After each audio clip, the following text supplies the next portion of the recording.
The Philadelphia 76ers are not good. Well, they're good. They're not great just yet. So in an attempt to get over the hump, we know that they fired Doc Rivers. And Daryl Morey, listen to this. Man, let's just have some fun with this.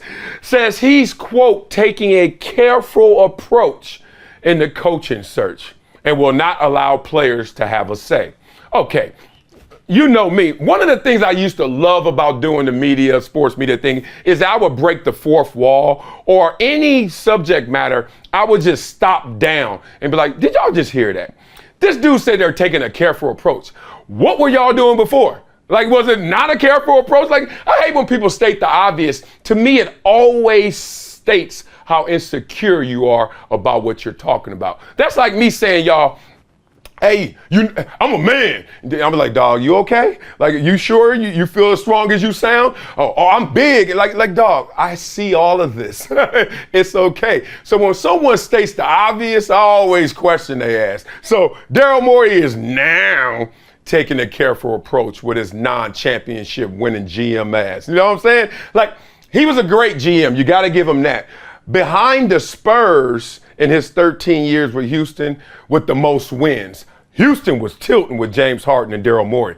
But did they ever win anything? No. So therefore, it's interesting that now he has all the power and all the say in Philadelphia.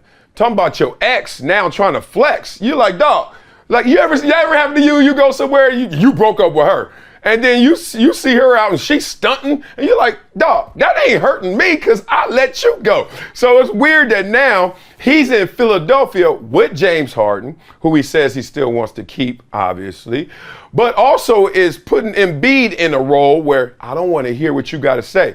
And you know Embiid like, hey, I just want to just have a say in the coaching. And he's like, I don't want to hear it. Shut up. Stay over there. I'm like, Daryl Morey got that kind of flex? Got that kind of power? That is an interesting dynamic. So Embiid was shocked that they let go of Doc Rivers. He said it himself. He was like, not only was I shocked, I had no say in Kim staying or them letting him go. So they got their list of candidates. Y'all know the same old names out there. Who are they? Nick Nurse, all right? Mike Budenholzer, Monty Williams lead the pack. Now, Morey, talking about doubling down on dumb. Like, this is just so funny. People don't listen to themselves when they speak at times. That's when I laugh at people too. I'm like, dog, did you hear what you just said?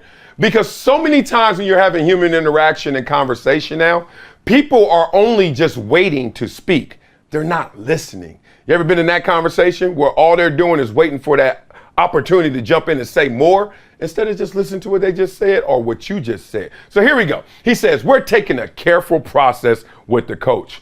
We do not think it will move quickly. Why? Yeah, I ain't read Malcolm Gladwell blink. Malcolm Gladwell said, soon as you see it and feel it, go do it right there, right? Ooh, this dude. We have to be careful with the process word, but it is true. I hear you, Daryl.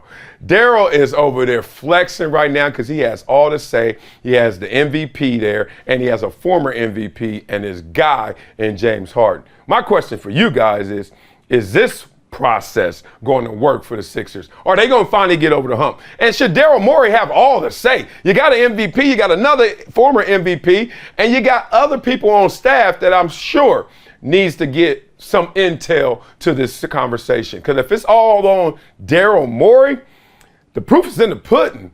Best indicator of future behavior, future success, is the past behavior. We'll see.